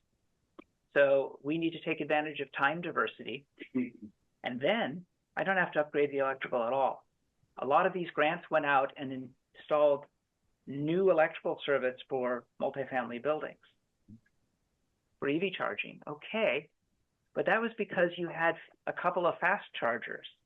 If you had a whole array of slow chargers, then you could have managed it on the existing building load. So we had one example where there were 10 trucks coming into the site, and they charged at 25 to 50 kilowatt, and they had to charge overnight. And there was a software vendor who was working with other group now on the interface, and he looked at the profile of all the vehicles, and in order to keep the breaker from going over, and a very large breaker, they would shuffle between the vehicles throughout the night in order to get the charges done. Yeah. So they had to all try to charge at one time, right? Yeah, I worked with a laundry, and they did Sprinter vans, and they actually plugged them in overnight and worked, but they were reporting problems. They didn't get enough charge by the morning. Yeah. And the issue was that the electrician had put in a separate breaker for the charging and hadn't thought, wait a minute, during the middle of the night, the laundry machines aren't running. And so the solution there was to take from the main. So overnight, it sucks the entire juice for the whole panel. And if they ever introduce a midnight laundry service, then they'll have to add something. But they weren't running the two pieces of equipment. Same thing like dryer sharing. So I'm sure you've seen some devices where you can share that either the dryer is on or the EV is charging. There's a ton of electronic ways to spread this power out. But the key piece is when you have a bunch of chargers, you have everybody plugged in at once the whole night, then the computers can make that decision about how fast and how long. And when you're playing musical cars, you don't, because the human has to go move that car. The 10 trucks were connected to laundry service. Oh, really? And then so probably they weren't doing laundry overnight. I don't know. No, actually, they were 24 hours a day doing laundry. So. Okay, well, at some point that breaks down. This particular laundry was not running during the middle of the night. And yes, it would rotate between the vehicles, and the load management system had a couple of different modes. It could either, and the laundry actually ended up preferring the fill each one up fully method. Rather than leaving them all at 40%, it was better for them to have a couple at 100% because then those went out on different routes. Yes. Bryce, that's okay. I have a question, that's kind of the economics of it. The owners of buildings, around here at least, they generally don't charge extra for parking. Yeah. So I'm trying to see, other than I have tenants or potential tenants coming to me saying, I want to charge my electric car, I'm trying to see how you overcome this kind of block for the owners to, I assume without incentive, it's a fairly hefty investment. Actually, this stuff is dirt cheap. Well, the wiring and it's dirt cheap compared to the other solutions, but it's dependent on the parking lot. Because if you have to trench the parking lot, there's $5K right there. So, your costs will vary. But this is a good point. So EV charging is being sold to multifamily owners as a revenue source, like putting in a vending machine or coin-operated laundry or coin-operated ice machine or charging people extra if they use the pool. This is an amenity for your building that you advertise. Though, if you want, you can say it's $5 extra for an EV port, not preventing you from creating revenue from it. But all that revenue is staying within your apartment management group rather than going out to ChargePoint, of course, takes their cut. When your tenants are being asked to pay for electricity with a credit card, they're paying a markup to the credit card company, to the third-party service provider, and maybe to the owner. And you can advertise that we are offering you at cost electricity. So it's an amenity, and we're going to see what the marketplace does, whether that becomes more attractive than not. So you I'm trying can to put work. a couple bucks on your rental costs and look good. We'll see. I'm trying to get apartments.com to separate out the two types of listings. So they have a way you can search for EV charging when you're looking for an apartment. Yeah, so is Craigslist. Yes, but it says nothing about how expensive that is. And some apartment owners have tried to gouge tenants with high fees. Okay, it's capitalist, it's fair game. But if apartments.com is willing to disclose the price, then these systems will look more attractive. The plug box one. I would make a suggestion. If you're going to try and market this as an amenity as opposed to a revenue generating like income stream for apartment owners, have you tried targeting apartment complexes that have lower or higher vacancy rates relative to the overall housing market? Because Those don't exist. well, no, I'm sure there are situations. We're down 5 million homes. I don't know. That's the first thing I think of is if you're trying not to put it in the owner's financial interests, They tend to be you'd have to bank focus. owned. Yeah. It's a little tough, yeah. This is a constraint. My local market is experiencing vacancies for the first time in about a decade. Okay. And they don't want to lower rents. They don't want to lower rents, Okay. and so you add an amenity. Okay. It could also get to the point where you expect this as an amenity, right? So when do we get to the EV penetration at which your old apartment building without charging just isn't attractive anymore? I sometimes have a slide where I show a color TV sign from a motel. You know, the one that Similar. Air conditioning. Yeah. where color is in each different word. Yeah. Right. Right, that looks dated. Yeah. I think it was free Wi-Fi last. Most and recently, that's gone. if you don't have free Wi-Fi, you're not getting very many Right. rentals. It's like, to me, if a hotel doesn't have Wi-Fi, I'm going, it probably also has bed bugs. It's like Right. Right. it seems to go together. Right. No. At what point does EV charging just become an amenity? If you go the charge point route, you're paying a fee per month, even if you have no tenants who are taking advantage of it. That's the way that works, because they have to pay the bill for their servers and cloud services and all that. But doesn't ChargePoint do the install? Don't they put all the kit in, and don't they get the revenue from that? Orange is another alternative. Orange, Plugzio. Yeah. I have a very good working relationship with Nicholas Johnson of Orange Charger. I'd say, flipping back to the building owner point of view, part of the problem is that there's too many options right now. It's really confusing, like to try to guess. Too many options in terms of EV charging. The EV charging service providers have been advertising to building owners for a while. So when I've talked to building owners, they've all told me that they have had presentations from 5, 10 EV service providers who've come in to try to sell them EV charging, and they didn't go with the other 5. So I'm number 6, and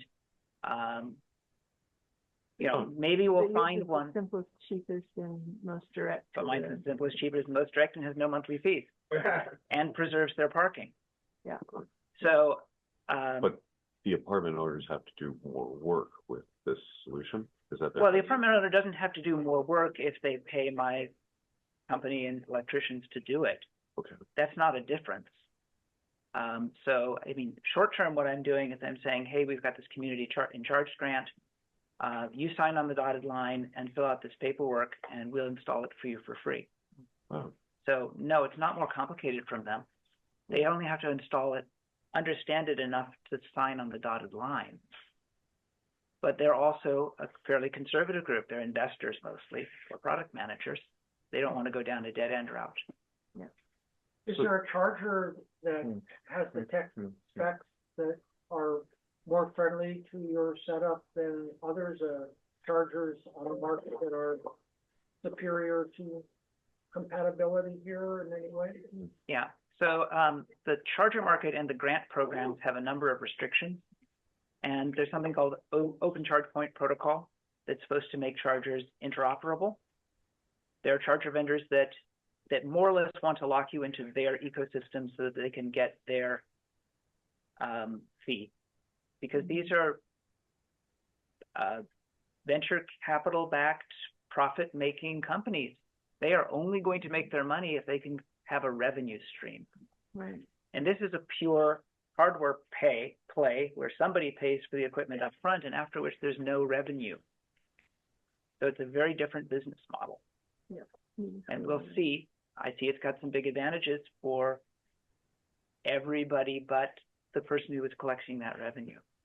So are there different charging companies? Absolutely. And some of the grant programs basically require a cloud service component or they won't fund it. And some hardware doesn't work without the cloud service component. So I think I misunderstood what you were saying in terms of an entity. What you're saying is that you're offering your services because you're not charging the apartment owners because it's paid for by a grant. Yes. As an amenity to the apartment owners, but whether they offer it as an amenity to tenants, is that also true? Well, they get to do what they want, right? They get to do what they want. Okay. If they've got it installed, they're going to advertise it. Okay. They're going to say, yes, my apartment comes with EV charging. Okay. And hopefully they'll say what type it is. Yeah. But that's up to the apartment owners, right? Yeah. Completely. Okay. So what do they have to do? They have the option of marketing it as an amenity, and they would hope that they're going to get either a higher quality tenant or find it easier to fill a vacancy because they offer this amenity. Same reason they do tanning beds and pools and dog relief areas. The apartment owners are not strange to the concept of providing amenities in their communities. Mm-hmm. It's just that EV charging isn't yet viewed as a particularly important amenity. I'm not gonna get somebody to build a spot if I don't offer. Right. Okay. So I may be a few years or even decades ahead of the curve here in terms, hopefully months, but probably years and maybe not decades, in terms of apartment owners viewing EV charging as an amenity that they're going to seek out. Well, but yeah, it's going to be about the dollars and cents, right? You're trying to sell them to REITs and things like that, right? So these are people that have lots of apartments around the country, big bags of money. And if they can't make revenue off it, why would they bother doing it? And I can't imagine anybody in the rent controlled area doing it because they get zero out of it. Right? Well, I'm trying to think of a marketing opportunity around this, because you wouldn't want to buy a single metered apartment building. Not in the rent controlled area. You look for separately metered apartment buildings. And As this, an owner. as an owner, when you're buying an apartment building, you want them all separately metered. And this is separately metered EV charging, so you're kind of out of the way. I think there's a difference between what you're trying to offer the apartment owners and what the apartment owners are trying to offer to the tenants. So if your services to the apartment owners are paid for by a grant, then it's an amenity to the apartment owners. What they, like how they're marketed to the tenants as an amenity or as a service, where they charge for it, that's, I mean, unless it's prohibited by the grant, and maybe it is, that seems to be up to them, right? The apartment owners? Yeah, it's up to them. Okay. They could say it's a base amenity, just like the tanning bed. Or they could could be $5 a use, or it could be available to all the tenants. Okay. They make that choice. This is not some communist thing. This is still capitalism. Okay, and there's still apartment owners that say no to a free charging system. That's right. In fact, communities in charge, the 3 waves, this particular grant program that you well know. Last year, it was offering 75% of the cost of install, and they weren't fully subscribed. I'm positive they weren't fully subscribed because I had a tier 3 application that got funded. So they went pretty far down their list to find people willing to take that 75% money. This year, they upped the offer to 100%. And I've spoken to apartment management groups. I spoke to an apartment management group that called me proactively to do EV charging, and they decided to pass on this on that, on the argument of it's not important enough at this time for us to spend even a small amount of time on it. 5 Tesla owners are not banging on their doors. Oh, here's something else. So I do commercial property inspection. So I go into an apartment building and I inspect, and I interact with tenants because tenants tell me stuff. Yeah. You know, I start up a conversation and they don't know that I'm actually pumping them for information about what drain is broken, but I am, because I'll establish a little rapport with them and then say, hey, you see any problems around, you know, and they'll tell me stuff that I couldn't have seen because it's dry that day and, you know, whatever. They'll tell me about something that flaps in the wind. It's really great. But if I see an EV, I talk to the tenant. Yeah. And 9 times out of 10 or more, they say, oh, yeah, it would be really great to have home EV charging. And I say, well, have you ever mentioned that to the owner? And they go, oh, no. Their eyes sort of They don't want the rent to go up. I mean, that's the oldest trick in the book for landlords, right? Oh, you need paint? Rent's going up. So, yeah, the tenants are really passive. So I went to one of our local really rabid tenants' right organizations and said, hey, you know, you've got a right to ask for this. And it was lower on their list. It was lower on their list too. I think it was a year or two ago, there was movement to require when an apartment building either repaved or re-sided to wire for charging. I don't, maybe you know what's happened with that, Grant, probably not. But it's still moving along in the legislature. So California did pass that when you do work in a parking lot that requires a building permit, that's a trigger for installing EV charging. Okay. But that's still a 40% at 40%. So you still need a damn plug box or a credit card terminal to do it. But there's actually very few things you're going to do to a parking lot that require a permit. You don't need a permit for repaving. You don't need a permit for restriping. The only reason you need a permit is because you installed solar or something. And in fact, this was the exact fix that the EV charging for all managed to get in. They had a trigger that meant that if you voluntarily wanted to add charging, you triggered the damn mandatory rule. And you ended up having to put in 30 amp chargers even when you didn't want to put 30 amp chargers in. So you mentioned solar. Have you tried to target, I mean, I don't even know what percentage of multifamily buildings have rooftop solar. Maybe you've already looked into that. But have you tried to target multifamily units that have rooftop solar but do not have EV charging? Okay. It's its own thing. So very few, percentage-wise, very few multifamilies have solar because the way the EV rates, the rates work, you would have to hook that to the common meter, and you don't have a lot of load on the common meter. Okay. There was this program called Virtual Net Energy Metering and one called SOMA that allowed you to put a single array and allocate those bill credits to a bunch of meters. I just wrapped up one of the last ones because that program was essentially discontinued. So, no. And it's all complicated. There's a lot of disagreement on the benefits of solar to the grid. So the investor-owned utilities are saying that essentially there's too much solar production, we're paying too much money for it. And the solar advocates say, oh, it's really good for the grid because it's reducing the cost of building transmission lines. Anyway, the CPUC is right now acting in, I see some smiles in the back here. The CPUC is doing what PG&E wants here. Really? Yeah. Oh, yeah. I am shocked that there's simply shocked that there's gambling going on. I can't believe that. Just FYI, I see a couple more slides here. There's just gambling in this establishment. Right. I have two more slides, but they're on different topics than this. Oh, okay. And they're completely ice cream slides over there. So, you said this grant that you're getting, it runs out in mid-January for climate. Did I understand that right? I did.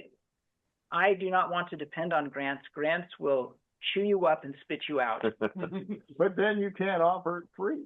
You don't have the grant, right? My goal is that it is so low cost to pre-wire a building for EV charging, and you can start with just one charger, that I don't want to sell a project that requires a grant. Amen. I want a viable basis. Grants distort things. They distort things in recycling. They distort things in energy. You end up doing stuff that doesn't make sense just because it was free money. In energy projects, I ended up doing projects where it paid for this thing, but you needed to do something else. So it'll pay for a heat pump, but it won't pay for insulating the attic. Which was the better project? Insulating the attic. But the grant paid for the heat pump. So That's why we insulated afterwards. yeah, but see, okay. Yeah. So grants really distort things. They add a lot of paperwork and process and overhead. So no, my pitch is that this makes sense to pre-wire your building in this way if you have to pay the full cash cost. And by the way, if you're really worried about money, we'll go for the grant. I have regretted most of the grant applications that I've worked on. There's so much work. But man, 100%, pretty good right now. So let's soak it up if we can. So since Brand is here, though, what's coming from Sonoma Clean Power related chargers? Because, I've got a juice box that went to ENL, and ENL is basically disappeared and out of the U.S. Yeah. So we're doing a workplace charging research project right now just to figure out ways to drive down the cost of installing workplace charging. Because this could work at a workplace too, right? This is not a good match for workplace because you don't have individual tenant meters. So I think at a workplace, you should be looking at Orange Charger and these other solutions that involve a credit card and just taking that tax. That tax may be worth it in some cases. Do you, Brent, from your end, do you find it easier to sell rooftop solar to either commercial property owners or multifamily residential or EV charging? Well, you said that. Just want to clear up, we're not a solar company, so we don't sell in terms of promotion, I guess. Yeah, I mean, when we work with commercial entities or customers, we're trying to find ways to save them money, and everybody has different preconceived ideas of how that should go. So yeah, we do free site visits, for example, to office. So poke around and give them some suggestions. So I have two more slides on topics I thought you'd be interested in that I can just blow through, and then whatever you want. Yeah, go ahead. Next slide.